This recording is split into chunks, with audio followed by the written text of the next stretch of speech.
So, what if your life depended on how someone else felt about you?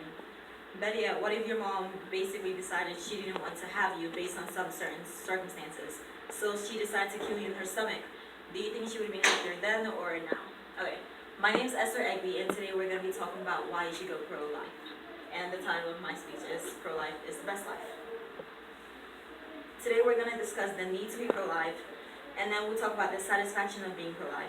And then we'll discuss how life would be if we were all pro-life and if we all didn't get abortions.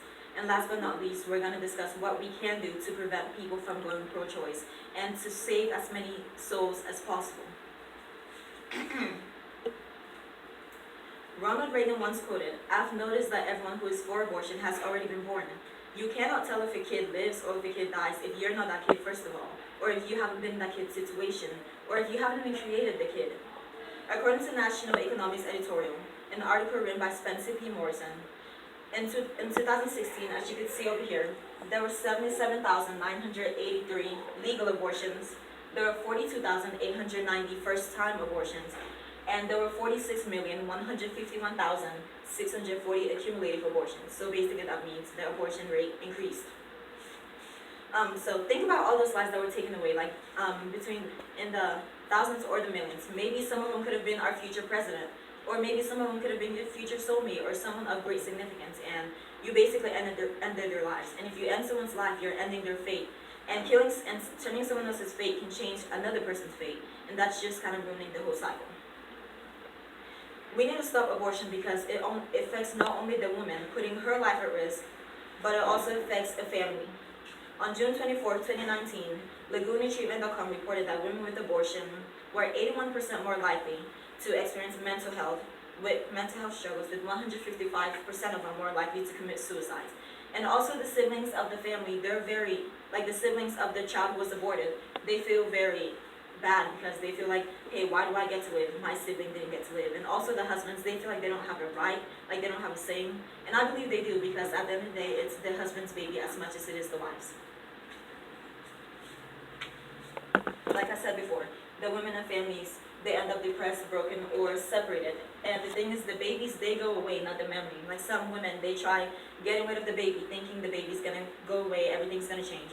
And the baby does go away, but the memory, it's just gonna stick with you. And then another memory of you killing the baby is gonna come into your head, and you're just gonna get it all mixed up, and it's just not a good feeling. I know there are many reasons people get abortions, like rape, no support, maybe they're too young or too old, or maybe it's just interrupting their career, and that totally makes sense. But when all is said and done, none of those reasons or reasons were enough to kill a baby at the end of the day. LifeAction.org reported on June 24th, 2014, that one way to stop or reduce the amount of abortions that happen is to tackle the issue of awareness by talking to people about how dangerous it is, running a diaper or formula drive. Like maybe just getting together as a community, telling the people you love them, you're here for them. If they give birth to the baby, you're gonna take care of them with them, and they're not alone. Like that alone can help people increase way much more lives. Another way to stop abortions is to teach our young. It's either you teach your kids that abortion is right, or the world is gonna teach them it's wrong. We should also speak out.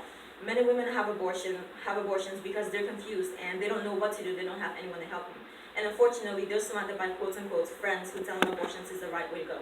At the end of the day, killing a human being is never the right way to go. We must be the voice of the unborn child, because the child's in the stomach, they have no say. So we must try to speak for the child and say they have a life as well. And last but not least, we can pray. According to the Bible, the devil comes to steal, kill, and destroy. And abortion is basically killing. And prayer isn't the only solution, but it's a definite solution, and it will definitely work. And if abortion is stopped, the mentality of the world will be so much more positive, and it will be way much of a brighter place. Some parents can afford taking care of a baby, and that's totally reasonable. But at the end of the day, we have adoption centers. We have adoption centers. If we don't want our babies or can't afford taking care of them, there are adoption centers everywhere. Like another family would die to have the same joy you're giving away. Babies are synonyms for happiness. Like we can all give them one. And in a world without abortion, in a world without killing children, which is abortion, which we all were children once in our lives, they would have the opportunity to live. Like I believe we can, and it is possible to live in a world where children, they aren't looked as disposal, like children in the womb. And also women, they feel like they have the right to their own body, and they feel like they can make the decisions for themselves. And it is possible to live in a world like that.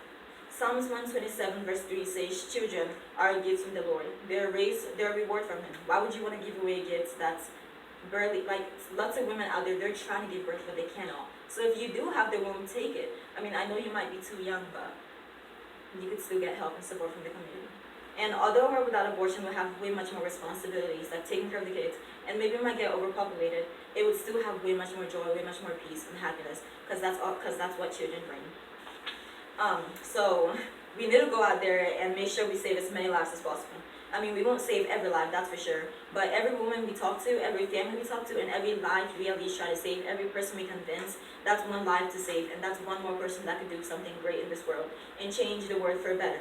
We can make a change if we all come together by praying for the community, loving the community, adopting the children, raising diaper changing, all of that, and for the unborn, and coming together as one. We can also have better sex education, more stronger pills, better birth control, and most of all, we can spread more love, because love overtakes all evil.